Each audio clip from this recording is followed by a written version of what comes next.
eloko na koloba edito image film we continue kaka frapper bango na film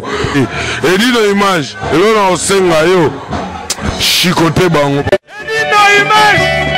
banza sango ya Congo edito image edito image edito image edito image edito image edito image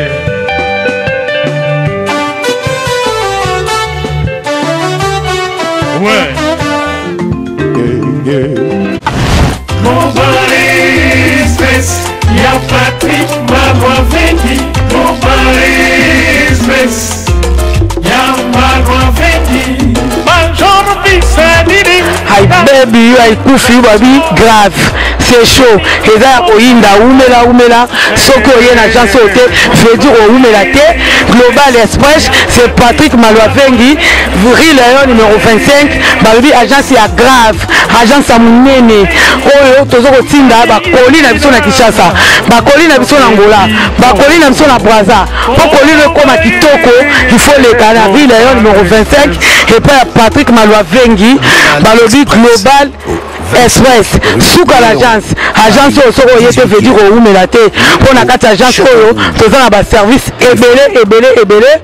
rotina ba carton rotina bilamba et puis tozali na service moko futi mbongo mutaza na Kinshasa ko traitement au futi mbongo mutakufi na Kinshasa ba kokunda ye kitoko chez Patrick Mabouaveki balobi service kitoko soko ngo umela foya na Rile numéro 25 na Global Express chez Patrick Mabouaveki souka l'agence ba mama Paris bana bela ba fongole biso loko kitoko vraiment ngo iumela hatina bilo ne kaka awa po bilo ne ko ba kitoko na bakini po ngaba ba carton ekenda ka awa ba bilianda mutina ndam vraiment ngo ya ndamba tinda ndam so ekende na Kinshasa alors po ekende kitoko boya l'agence na biso na Global Express chez Patrick Mabouaveki Rile numéro 25 bala potence aboye besoin na nte yangoyo ba membi na kati ya Château Rouge et esika obunga te Rile numéro 25 umela ouais tozali na Bobini ndenge na uteko yebisa bino baninga na ngani yosoto na unatindeli ba texto donc adresse ezaka moko na 93 donc na Bobini 13 rue Périssé boya vendredi à partir ya 13h 10 minuit boko sepela boko sala de cité nyonso to ezali na 13h yoko aussi solamba tu no fuma na 13h tu to solango tu no fuma na 13h mais ko za premier jour bako ko mata ba 18h le temps to sinisa makamu nyonso tout boye bolé pour là pendant mula yo kana premier jour ya ouverture boko mata 18h pour le temps to sinisa makamu nyonso tout boye bokoti bokolia bokomela après tout ça ka boye kanele kate bokanga te voilà salle pe na kati kuna place za munene boko ya rebata réunion bata ba intéressé pe moi na ta 20 personnes 30 personnes salle za na kati bobanga te boya ebele la ba TikTok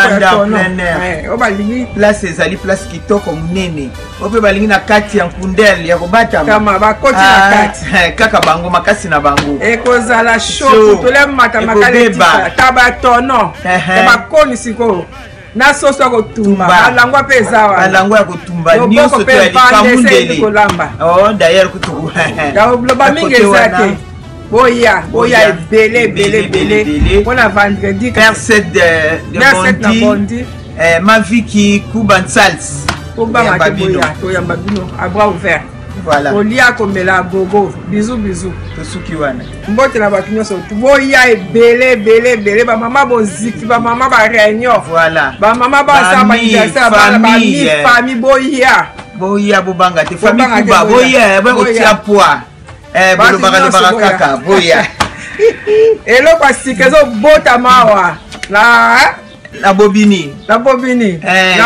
île parisienne musika te atende o boye kaka na kaka ozino kaka na la partie à Bobini voilà l'application vite comment que tu vas faire mo matika mo escalier la vite fait comme na Périssé so pour vite comment que tu na escalier Normandie au kiti pe otambolika o le clair au comme matia